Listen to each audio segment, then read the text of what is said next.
नमस्कार, यूट्यूब चॅनलवर आपलं सर्वांचं हार्दिक स्वागत आहे।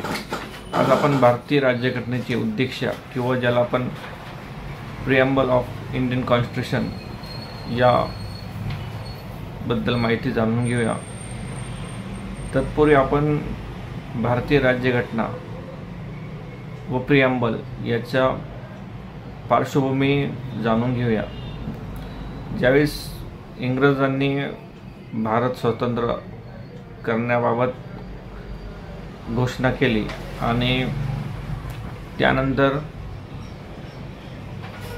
भारतामध्ये त्यांचे जी सीमा आहे त्याबाबत चर्चा होत असताना व भारतामध्ये कुठल्या धर्माची लोक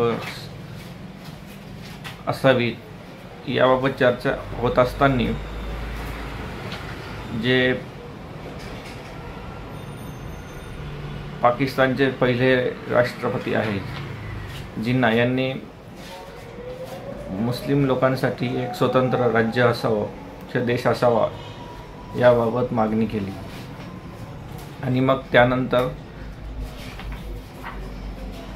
भारत व पाकिस्तान असे दोन स्वतंत्र राज्य अस्तित्वात आले। त्यानंतर भारत स्वतंत्र झाल्यानंतर भारताची स्वतंत्र अशी राज्यघटना असावी यासाठी संविधान मंडळाने त्याबाबत ड्राफ्टिंग कमिटी यांची नियुक्ती केली किंवा संविधान मंडळ बनवण्यासाठी एक समिती नेमण्यात आली आणि मग ही समिती ज्यावेळेस नेमण्यात आली त्यावेळेस भारतीय कॉन्स्टिट्यूशन याची हा कसा असावा याबाबत या कमिटीमध्ये चर्चा आली आणि ही चर्चा होत असताना सर्वप्रथम जेव्हा प्रिएम्बल किंवा ज्याला आपण जी भारतीय राज्यघटनेची उद्देशिका आहे याबाबत चर्चा करण्यात आली आणि भारतीय राज्यघटना किंवा इंडियन कॉन्स्टिट्यूशन जेव्हा बनवण्यात आले त्यावेळी ही चौकट आखून दिली जिला आपण प्रिएम्बल म्हणतो। या चौकटीच्या बाहेर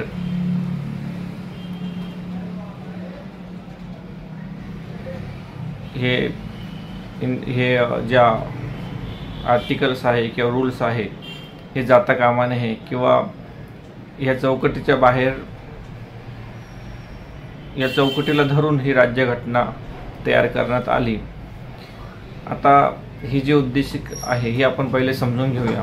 पहिले आपण मराठी व नंतर इंग्लिशमध्ये समजून घेऊया। या उद्देशिकेमध्ये असं देण्यात आलं आहे की आम्ही भारतीय लोक भारताचे एक सार्वभौम समाजवादी धर्मनिरपेक्ष लोकतांत्रिक गणराज्य घडविण्यास तसेच त्यांच्या समस्त नागरिकांना सामाजिक आर्थिक राजकीय न्याय मिळावा तसेच वैचारिक अभिव्यक्त स्वातंत्र्य विश्वास श्रद्धा व उपासना याचे स्वातंत्र्य असावे तसेच दर्जा आणि संधी ही समान असावी आणि निश्चितपणे असावी प्राप्त करून देण्याचा आणि त्या सर्वांमध्ये व्यक्तीची प्रतिष्ठा व राष्ट्रीय एकता व एकात्मता याचे आश्वासन देणारी व बंधुत्व परिवर्धित करण्याचा संकल्प निर्धारित करून आपल्याला या संविधान सभेने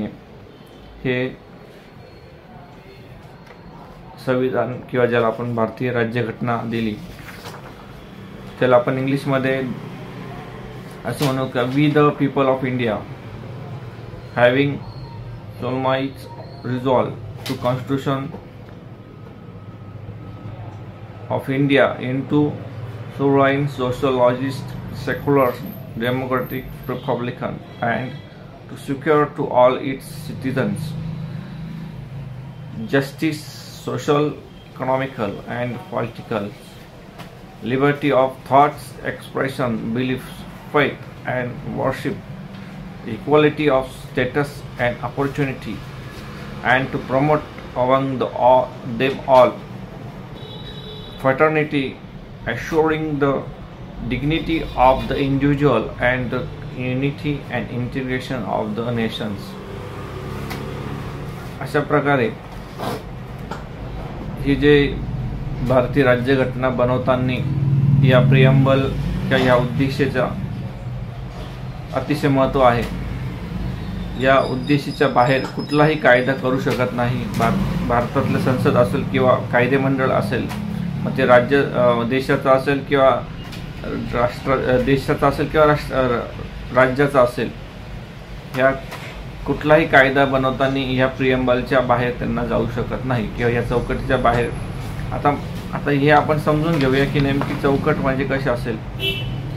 तर त्यांनी सांगितलं की जो नागरिक आहे याला सामाजिक, आर्थिक आणि राजकीय त्याला न्याय मिळाला पाहिजे. त्या नागरिकाला विचार करण्याचं स्वातंत्र्य असले पाहिजे, अभिव्यक्तीचं स्वातंत्र्य असलं पाहिजे, विश्वासाचं स्वातंत्र्य असलं पाहिजे, श्रद्धेचं स्वातंत्र्य असलं पाहिजे, पूजा किंवा उपासनेचं स्वातंत्र्य असले पाहिजे.